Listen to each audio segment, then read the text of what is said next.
Hello, I am Seema and welcome to the Hindi version of part 20 of the chapter Hydrocarbons.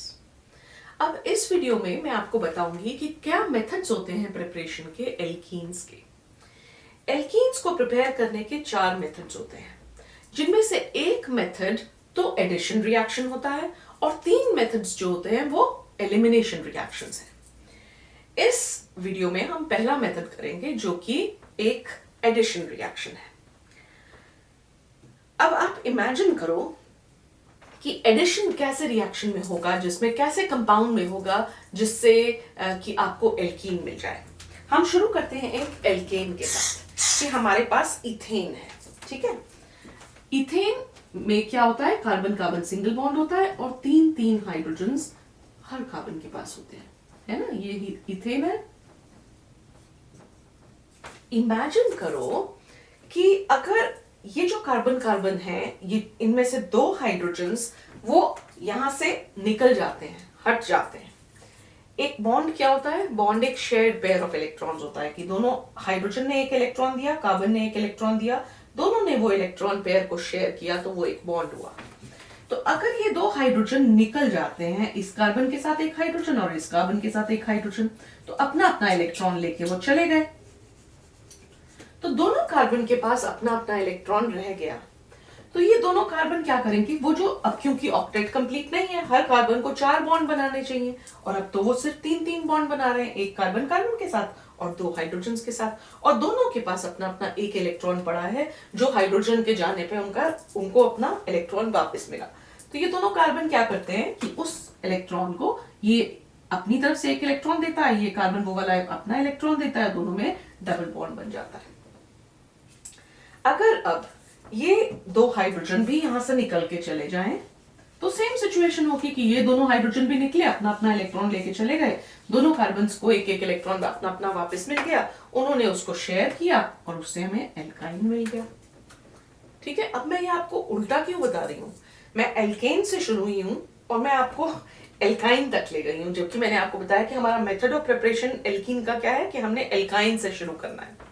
तो यही समझाने के लिए कि क्या रिलेशनशिप होता है जब इलेक्ट्रॉन्स मतलब जब मूव करते हैं, एटम्स ऐड होते हैं या निकलते हैं। अब आपके पास ये एल्काइन है, इथाइन। इथाइन में अगर एक हाइड्रोजन मॉलिक्यूल को आप ऐड करो, H2, हाइड्रोजन को ऐड करने को क्या बोलते हैं, रिडक्शन। तो अगर हम इसका रिडक्शन करते हैं तो क्या होगा कि एक बॉन्ड टूटेगा, जो हाइड्रोजन 2 आएंगे वो एक बॉन्ड तोड़ेंगे, जैसे ही टूटेगा तो दोनों कार्बन को अपना अपना इलेक्ट्रॉन मिल गया, उसने एक हाइड्रोजन यहां बनाया और एक हाइड्रोजन यहां बना गया, ठीक है। उन्होंने अपना अपना बॉन्ड बनाया, यहां डबल बॉन्ड रह गया, तो ये क्या बन गया, एल्कीन। हमें तो एल्कीन ही तो चाहिए, तो हम कर क्या रहे हैं, हम रिडक्शन कर रहे हैं। एल्काइन की अगर हम रिडक्शन कर दें तो हमें एल्कीन मिल जाएगा, ठीक है। ये तो हमारा इरादा है, लेकिन प्रॉब्लम ये है कि जो हाइड्रोजन मिक्सचर में जाएगा, हाइड्रोजन को तो नहीं पता ना कि मैंने ये एक ही बॉन्ड तोड़ना है, उसको तो ये पता है कि पाई बॉन्ड्स वीक होते हैं, किसी भी पाई बॉन्ड को अटैक कर दो और हाइड्रोजन ऐड हो जाए तो उस बस वही तो करना है कि पाई बॉन्ड को तोड़ के रिडक्शन कर देना है। लेकिन उससे क्या होगा कि जरूरी नहीं है कि एक ही पाई बॉन्ड टूटे, दूसरा पाई बॉन्ड भी तो टूट सकता है, और अगर दूसरा पाई बॉन्ड टूटेगा तो वापस जो है आपको एल्केन मिल जाएगा, और ये हम चाहते नहीं। हम नहीं चाहते कि एल्केन बन जाए, और हाइड्रोजन को हम चाहते हैं कि वो एक ही बॉन्ड तोड़े और दूसरे बॉन्ड को ना तोड़े, तो हमें एल्कीन मिलेगा। समझ गए, हमने एल्काइन से शुरू हुए, हमने हाइड्रोजन ऐड किया तो एल्कीन बना एक स्टेप पे, एक बॉन्ड टूटने पे, लेकिन हाइड्रोजन को नहीं पता कि मैं दूसरा बॉन्ड नहीं तोड़ सकता, वो भी तो पाई बॉन्ड है, वो भी वीक है, तो वो उसको भी तोड़ सकता है और इसलिए एल्केन बना सकता है। लेकिन हम ये नहीं चाहते, तो हम क्या चाहते हैं, हम रिडक्शन तो चाहते हैं लेकिन कंप्लीट रिडक्शन नहीं चाहते, हम पार्शियल रिडक्शन चाहते हैं। हम चाहते हैं कि पूरी रिडक्शन नहीं हो, आधी सी हो जाए, कि एक बॉन्ड को तो तोड़ दे लेकिन दूसरे बॉन्ड को वहीं रहने दे, एल्काइन से एल्कीन तो बन जाए लेकिन एल्केन ना बने, ठीक है। तो वो हम करते हैं यहां पे कि हम पार्शियल रिडक्शन करते हैं। तो हम एल्काइन से एल्कीन को कैसे प्रिपेयर करेंगे, इनका पार्शियल रिडक्शन होता है, कि टोटल रिडक्शन नहीं होता, थोड़ा सा पार्शियल, कि एक बॉन्ड टूटे, दोनों पाई बॉन्ड्स ना टूटे। पार्शियल रिडक्शन की जाती है कैलकुलेटेड अमाउंट ऑफ हाइड्रोजन के साथ। खुला हाइड्रोजन नहीं दिया जाता कि जितना हाइड्रोजन है, अगर जितना हाइड्रोजन आप मर्जी से दे दोगे तो फिर तो हाइड्रोजन वो सेकंड बॉन्ड को भी, पाई बॉन्ड को भी तोड़ देगा, क्योंकि इतना सारा हाइड्रोजन है। तो हम क्या करते हैं कि हम कोशिश करते हैं कि कंडीशंस ऐसी बना दी जाए कि जो रिडक्शन हो रही है वो कंप्लीट रिडक्शन ना हो, वो सिर्फ पार्शियल हो। तो उसके लिए हम क्या करेंगे कि खुला हाइड्रोजन नहीं देंगे, बिल्कुल कैलकुलेटेड, गिनकर क्वांटिटी जो है फिक्स्ड अमाउंट कम कर देंगे उसे। तो कैलकुलेटेड अमाउंट ऑफ हाइड्रोजन, पहले हमने हाइड्रोजन को कम कर दिया। दूसरी चीज हम क्या करते हैं, इन द प्रेजेंस ऑफ, ये रिएक्शन जो है ये एक कैटलिस्ट की प्रेजेंस में होता है, और कैटलिस्ट क्या होता है, चारकोल। पैलेडाइज्ड चारकोल एक वो मीडियम देता है जिसपे ये रिएक्टेंट जो है वो सेटल होके ये रिएक्शन होता है। अब कैटलिस्ट तो हेल्प करता है रिएक्शन में, हम क्या करते हैं, इस कैटलिस्ट को डीएक्टिवेट कर देते हैं। कैटलिस्ट के बिना तो रिएक्शन होगा नहीं, कैटलिस्ट तो चाहिए, लेकिन इस कैटलिस्ट को इतना एक्टिव नहीं होने देते कि ये कंप्लीट रिएक्शन होने दे। पहले तो हाइड्रोजन कम कर दिया, और उसके बाद हमने जो कैटलिस्ट है उसको भी डीएक्टिवेट कर दिया। और डीएक्टिवेट कैसे किया जाता है कैटलिस्ट को, डीएक्टिवेट करने के लिए हम उसे पॉइजन दे देते हैं, उसमें जहर डाल देते हैं कि भैया इतना तो काम करेगा आधा, और आधा मार दो इसको। तो आधा जो है हम उसको पार्शियली पॉइजन करते हैं। सो पार्शियल रिडक्शन की जाती है, कैलकुलेटेड अमाउंट ऑफ हाइड्रोजन डालते हैं, और जो पैलेडाइज्ड चारकोल है उसको पार्शियली डीएक्टिवेट कर दिया जाता है पॉइजन्स के साथ। और वो पॉइजन्स क्या होते हैं, या तो वो सल्फर कंपाउंड्स होते हैं या फिर वो क्विनोलिन होता है। क्विनोलिन या सल्फर कंपाउंड से उसको हम पॉइजन कर देते हैं ताकि वो पार्ट जो है वो ब्लॉक हो जाए और वो रिएक्ट ही ना कर पाए।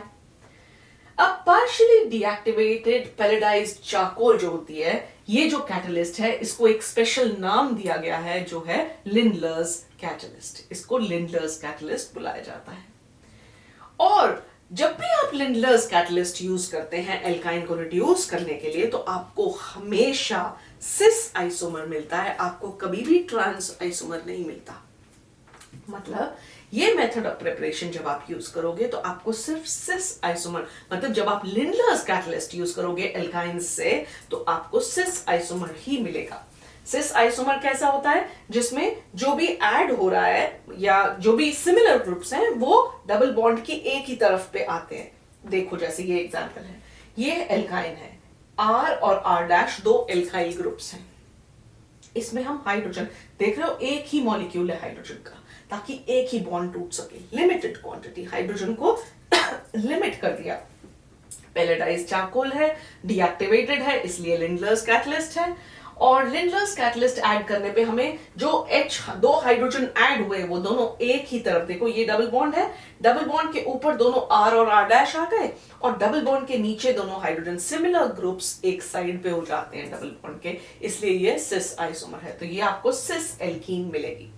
एक और एग्जांपल देख लो, ये इथाइन है, ठीक है। इथाइन में हाइड्रोजन ऐड किया, पैलेडाइज्ड चारकोल है तो मतलब लिंडलर्स कैटलिस्ट है, तो हमें सिस आइसोमर मिलना चाहिए। लेकिन जब भी CH में आपको CH2 इथीन मिल जाएगा एल्कीन, लेकिन इसमें तो सिस और ट्रांस आइसोमर्स होते ही नहीं। क्यों नहीं होते, क्योंकि जब भी दो कार्बन एटम जिनके बीच में डबल बॉन्ड है, अगर उसमें सिमिलर ग्रुप्स, एक कार्बन पे जो दो ग्रुप अटैच्ड हैं वो सिमिलर हैं, तो वो सिस ट्रांस आइसोमर नहीं दिखा सकता। क्योंकि अगर आप एक को रोटेट करके उसकी पोजीशन चेंज भी कर दोगे तो भी दोनों तरफ डबल बॉन्ड के ऊपर भी दो हाइड्रोजन है, नीचे भी दो हाइड्रोजन है, तो सब सेम ही तो है। और अगर इसको मैं बदल भी दूं तो भी ऊपर भी दो हाइड्रोजन होंगे, नीचे भी दो हाइड्रोजन होंगे, तो दे विल बी सिमिलर। तो इसमें आपको सिस आइसोमर नहीं मिलेगा, क्योंकि इसमें सिस ट्रांस आइसोमर होता ही नहीं है, तो आपको सीधा इथीन मिल जाएगी। प्रोपाइन के केस में भी ऐसा ही होगा। प्रोपाइन आपने डाला, उसमें हाइड्रोजन ऐड किया, पैलेडाइज्ड चारकोल है, लिंडलर्स कैटलिस्ट है, आपको ये प्रोपीन मिल गया, CH3 CH CH2। इस केस में भी वो टेक्स्ट बुक में आपको क्वेश्चन पूछते हैं कि क्या इसमें सिस ट्रांस आइसोमर होगा। वेरी सिंपल, नहीं होगा। क्यों नहीं होगा, क्योंकि इस कार्बन पे दो हाइड्रोजन अटैच्ड हैं, दोनों आइडेंटिकल ग्रुप्स हैं। जब भी आइडेंटिकल एटम्स या आइडेंटिकल ग्रुप्स अटैच्ड हो एक ही कार्बन पे, तो उसमें सिस ट्रांस आइसोमेरिज्म नहीं हो सकता, जैसा कि मैंने आपकी इथीन के केस में आपको बताया। तो ये क्वेश्चन अब बुक का क्या है कि विल प्रोपीन दस ऑब्टेन्ड शो ज्योमेट्रिकल आइसोमेरिज्म, कि जब प्रोपीन को इस तरह से ऑब्टेन किया जाता है क्या वो ज्योमेट्रिकल आइसोमेरिज्म शो करेगा? नहीं करेगा, क्योंकि एक कार्बन पे दो हाइड्रोजन्स हैं और दोनों हाइड्रोजन्स बिल्कुल एक जैसे हैं, इसलिए सिस ट्रांस आइसोमेरिज्म नहीं शो कर सकता। लेकिन इसके बाद अगर आप ब्यूटाइन के साथ शुरू करो और ब्यूटीन आपको मिलता है तो वहां आपको सिस ट्रांस आइसोमेरिज्म मिलेगा। अब एल्काइन्स ऑन रिडक्शन, अच्छा ये तो था कि इस मेथड से आपको हमेशा सिस आइसोमर मिलता है। अगर आपको एडिशन रिएक्शन ही करना है, एल्काइन से ही प्रिपेयर करना है और आपको सिस आइसोमर ना लेके ट्रांस आइसोमर लेना, आप चाहते हो कि आपको ट्रांस आइसोमर प्रोडक्ट में मिले, तो आप लिंडलर्स कैटलिस्ट ना यूज करके बर्च रिएजेंट यूज करते हो। अगर हम बर्च रिएजेंट यूज करें तो हमें ट्रांस आइसोमर मिलेगा। तो अब इसके बारे में पढ़ते हैं कि alkynes on reduction with sodium, alkynes को जब सोडियम इन लिक्विड अमोनिया, अब कैटलिस्ट क्या है? सोडियम, और जिसको लिक्विड अमोनिया में डाला गया है उसको अगर हम यूज करें कैटलिस्ट की तरह जिसको बर्च रिएजेंट बोलते हैं, तो हमें सिस आइसोमर ना मिलके ट्रांस आइसोमर मिलेगा। फॉर एग्जाम्पल ये एक एल्काइन है जिसमें ये कार्बन कार्बन है और ये दोनों एल्काइल ग्रुप्स हैं अलग अलग। इसमें हमने एक फिर से कंट्रोल्ड रिडक्शन किया, एक मॉलिक्यूल हाइड्रोजन का ऐड किया सोडियम और लिक्विड अमोनिया के साथ, तो आपको जो एल्काइल ग्रुप्स हैं देखो ये ऑपोजिट साइड्स पे हैं। डबल बॉन्ड की एक तरफ पे एक एल्काइल ग्रुप है और डबल बॉन्ड के दूसरी तरफ पे दूसरा एल्काइल ग्रुप है। सिमिलरली हाइड्रोजन एक ऊपर है एक तरफ है और एक हाइड्रोजन जो है दूसरी तरफ है, तो आपको ट्रांस एल्कीन मिलती है। और सोडियम इन लिक्विड अमोनिया को क्या बोला जाता है? बर्च रिएजेंट बोला जाता है।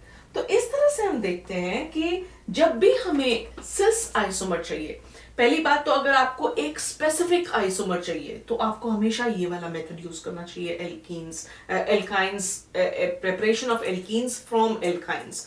और अगर आपको सिर्फ उसमें अगर एक ही आइसोमर चाहिए, जैसे अगर आपको सिर्फ सिस चाहिए तो आप लिंडलर्स कैटलिस्ट यूज करोगे, अगर आपको सिर्फ ट्रांस चाहिए तो आप बर्च रिएजेंट यूज करोगे। ठीक है, ऐसी सिचुएशन में जब आपको सिर्फ एक आइसोमर चाहिए तो ये बेस्ट मेथड होगा प्रिपरेशन का। इसके बाद के जो मेथड्स हैं एल्काइल हैलाइड से प्रिपेयर करना, फिर विसिनल डाइहैलाइड से और अल्कोहल्स से जो मिलता है हमें एल्कीन्स, इन मेथड्स को अब हम अगली वीडियोस में करेंगे। तो इस वीडियो को मैं यहीं पे रैप अप करूंगी। अगर आपको इस चैप्टर की बाकी वीडियोस देखनी है तो ऊपर जो लिंक है उसे क्लिक कीजिए और बाकी के सारे वीडियोस सब टॉपिक्स इस जो चैप्टर के हैं वो आप देख सकते हैं। इसी के साथ मैं इस वीडियो को यहीं रैप अप करती हूँ। अगर आपको ये हेल्पफुल लगी थम्स अप दीजिए, सब्सक्राइब कीजिए मेरे चैनल को, रेकमेंड कीजिए अपने फ्रेंड्स को और आओ बार बार मेरे साथ पढ़ने के लिए chemistry. Thank you for watching and bye bye for now.